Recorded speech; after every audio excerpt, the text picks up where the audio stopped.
আসসালামু আলাইকুম। কেমন আছেন আপনারা সবাই? আশা করছি সবাই অনেক বেশি ভালো আছেন। সবাইকে আবারও একবার আমন্ত্রণ করছি সাদামাটা রান্নাঘর অ্যান্ড ব্লগসের আরেকটি ভিডিও দেখার জন্য। আজকে আমি আপনাদের মাঝে শেয়ার করছি আটা দিয়ে তৈরি মুচমুচে মজাদার নাস্তা রেসিপি। একবার ঘরে তৈরি করে দেখুন, সবাই কিন্তু অনেক পছন্দ করবে। ঘরে যদি আটা আর আলু থাকে তাহলে ঝটপট ১০ মিনিটেই তৈরি করে নেওয়া যাবে। তো চলেন দেখি তৈরির পুরো প্রস্তুত প্রণালী আপনাদের মাঝে শেয়ার করি। চুলার উপর ফ্রাই প্যান বসে দিয়েছি। চায়ের কাপে মেপে ১ কাপ মতো পানি দিচ্ছি। স্বাদ মতো লবণ দিয়ে দিচ্ছি। নেড়েচেড়ে মিশিয়ে নিয়েছি। অপেক্ষা করব পানির মধ্যে বলক আসা পর্যন্ত। পানির মধ্যে বলক চলে আসলে যে কাপ দিয়ে মেপে পানি দিয়েছি সেই কাপের সমপরিমাণ আটা দিয়ে দিব। চুলার আঁচ লো হিটে করে রেখে অনবরত নেড়েচেড়ে ডো তৈরি করে নিব। যেভাবে আমরা রুটি তৈরি করার জন্য ডো তৈরি করি ঠিক সেভাবে ডো তৈরি করে নিতে হবে। ডো তৈরি হয়ে গেছে, চুলা বন্ধ করে দেব। একটা বোলের মধ্যে উঠিয়ে নেব, ঠান্ডা করে নেব। এই ফাঁকে ভিতরের পুর তৈরি করব। চুলার উপর আবারও ফ্রাই প্যান বসিয়ে দিয়েছি। ১ চামচ মতো তেল দিয়েছি। তেলটা গরম হয়ে গেলে মাঝারি সাইজের একটা পেঁয়াজ কুচি দিয়ে দিচ্ছি। পেঁয়াজটা কিছুক্ষণ ভেজে নিব। পেঁয়াজ যখন নরম হয়ে আসবে এর মধ্যে মাঝারি সাইজের একটা আলু সেদ্ধ করে মিক্স করে রেখেছিলাম দিয়ে দিচ্ছি। পেঁয়াজের সঙ্গে আলুটা ভালোভাবে মিশিয়ে নিয়েছি। মিশানো হয়ে গেলে আলুর মধ্যে স্বাদ মতো লবণ, সুন্দর কালারের জন্য চিমটি পরিমাণ হলুদ গুঁড়া, সামান্য পরিমাণ গুঁড়া মরিচ, সামান্য পরিমাণ ভাজা জিরার গুঁড়া আর হাফ চামচ মতো চাট মশলা দিয়েছি। নেড়েচেড়ে মিশিয়ে নেব। মেশানো হয়ে গেলে এর মধ্যে হাফ চামচ মতো চিলি ফ্লেক্স দিয়ে দিচ্ছি। ঝালটা যে যার স্বাদ মতো দিয়ে নেবেন। তবে এই নাস্তাটি একটু ঝাল ঝাল খেতে কিন্তু বেশি ভালো লাগে।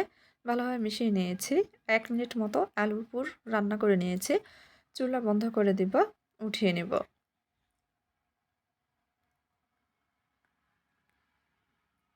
উঠিয়ে নিয়েছি। এইদিকে আটার ডোটা ঠান্ডা হয়ে গেছে, তবে পুরোপুরি ঠান্ডা হয়ে যায়নি, হালকা গরম আছে। এখন একটু সময় নিয়ে মথে নেব।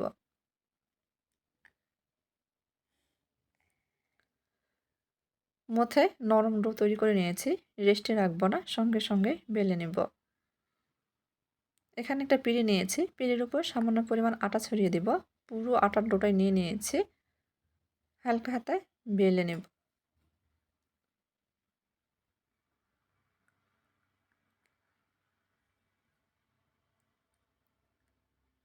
বেলে বড় করে রুটি তৈরি করে নিয়েছি। একেবারে পাতলা করে নিয়ে কীরকম রেখেছি রুটির পুরুত্ব দেখিয়ে দিচ্ছে। এখন একটা কৌটার ঢাকনা নিয়েছি। এই ঢাকনা দিয়ে ছোট ছোট করে লেচি কেটে নেব।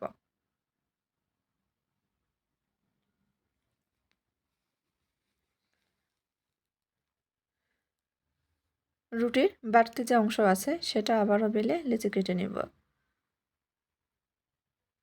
সবগুলো লেচি কেটে নিয়েছি। এখন একটা লেচি নিয়েছি। আগে থেকে তৈরি করে রাখা আলুর পুর লেচির মাঝখানে দিয়ে দিচ্ছি। এক পাশ থেকে ভাঁজ দিয়ে নিচ্ছি। তারপর হাত দিয়ে চেপে চেপে মুখটা বন্ধ করে দিচ্ছি। পুলি পিঠার মতো করে শেপ দিয়ে নিয়েছি।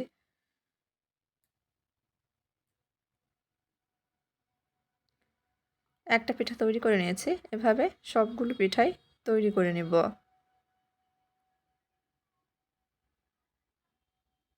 যারা ভিডিও দেখছেন এ পর্যায়ে এসে একটা লাইক দেননি, তারা প্লিজ একটা লাইক দিয়ে দিবেন আর পুরো ভিডিও দেখার চেষ্টা করবেন। সবগুলো পিঠা তৈরি করে নিয়েছি। বোলের মধ্যে উঠিয়ে সাইডে রেখে দিব। এই ফাঁকে আটা দিয়ে ব্যাটার তৈরি করে নিচ্ছি। একটা বাটির মধ্যে 2 চামচ মতো আটা দিয়ে দিব। দিয়ে দিচ্ছি হাফ চামচ মতো চিলি ফ্লেক্স, স্বাদ মতো লবণ। শুকনো উপকরণ একটু নেড়েচেড়ে মিশিয়ে নিলাম। মেশানো হয়ে গেলে অল্প অল্প করে পানি দিয়ে পাতলা ব্যাটার তৈরি করে নেব। এই ব্যাটার কিন্তু একটু পাতলা করেই তৈরি করে নিতে হবে।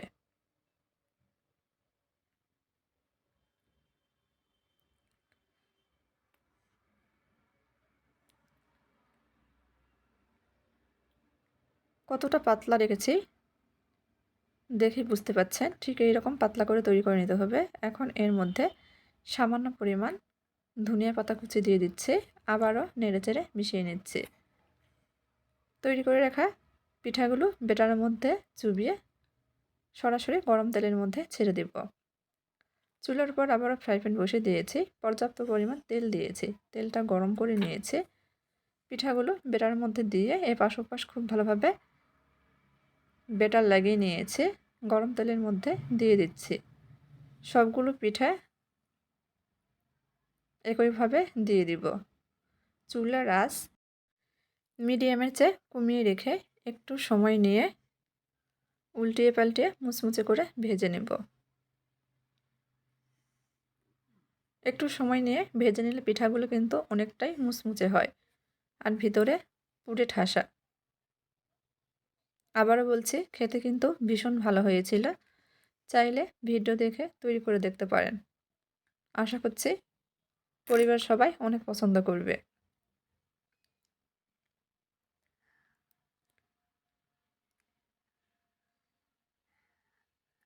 আর ভিডিওতে অনেক নয়েজ আসছে, বরাবরের মতো সবাই একটু মানিয়ে নেবেন, ক্ষমা সৌন্দর্য দৃষ্টিতে দেখবেন। বেশ কিছুক্ষণ সময় নিয়ে পিঠাগুলো ভেজে নিয়েছি। খুব সুন্দর কালার চলে এসেছে। এখন তেল ঝরিয়ে উঠিয়ে নেব।